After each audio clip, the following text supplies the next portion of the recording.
Today's pronunciation lesson is contrasting the sounds and ol. First, I will use each sound in a word.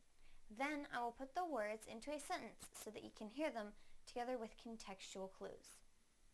Please listen closely to the differences in the sounds. First, the sound in the word right, right, right.